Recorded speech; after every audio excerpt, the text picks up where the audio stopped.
The problem is everybody laughs at saying, oh, there are no such animals. Oh, what have you been drinking? Because in my own case, my former graduate school, not at Southern where I got my degree, those teachers were very supportive.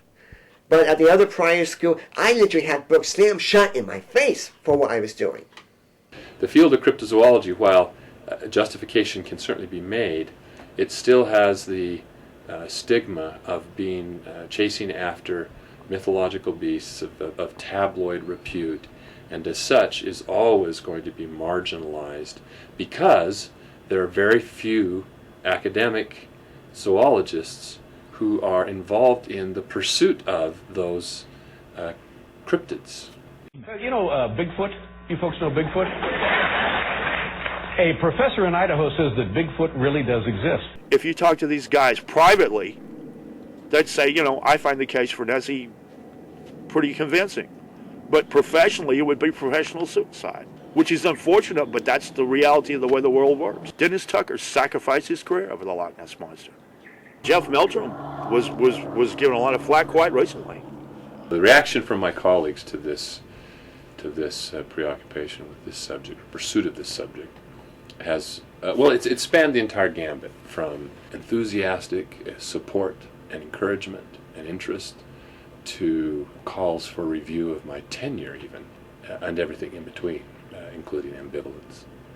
It has been a real experience in human nature.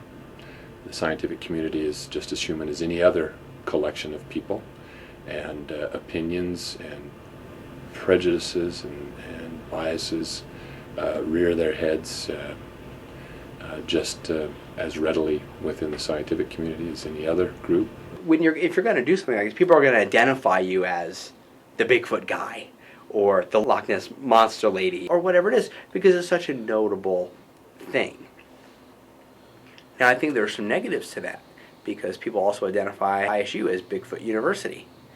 And while that might be funny to some, it's not funny to everyone because many of us don't like being known that way because what it does is it actually attenuates and weakens our standing, I think, as a university. Another individual on campus who has taken a rather vocal position of opposition is Martin Hackworth. Martin repeatedly took this very vocal posture. I don't know this for a fact, but I honestly think that he finally was admonished to cease and desist, because for all his decrying my activities as being embarrassing to the university, his activities were in fact drawing the negative attention to the university. I got a feeling that he feels like he's been, is being promoted has been kept away from him because of that. I don't think that's the case. But in all honesty, it's his other stuff has you can only spend so much time, and if you're spending your time on this, you have to spend time getting stuff published. And in that department, you got to do that. One of our previous department chairs was very adamant. I mean, he was one of his expressions was, "Well, after all, Jeff, these are just stories." And I go, "Stories? Yeah, that void scat, that shed hair, that leave footprints that are seen by hundreds of people, credible eyewitnesses, and are deeply rooted in the Native American traditions. I mean, these are more than just stories." Unless I was really convinced of the merit of this endeavor, I wouldn't take all the grief. With most of these monsters of various kinds, the data out there that we have is terribly unreliable.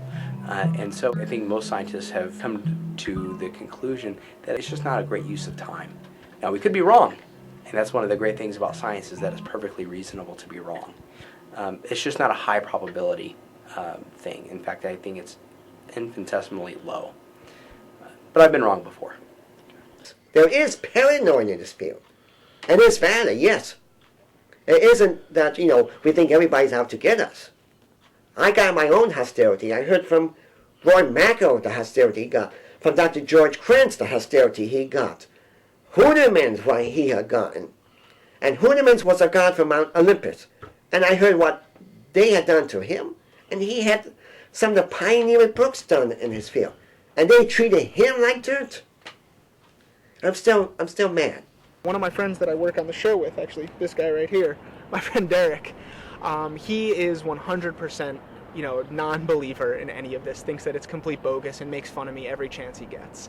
When we were in Arizona, and I even mentioned that we might look for, the Bigfoot that's been spotted around Texas and Arizona, God, the kid would not leave me alone for a couple days about it. It was just, oh, is it around there? Look behind the tree. Maybe you'll find, is he in that, cactus?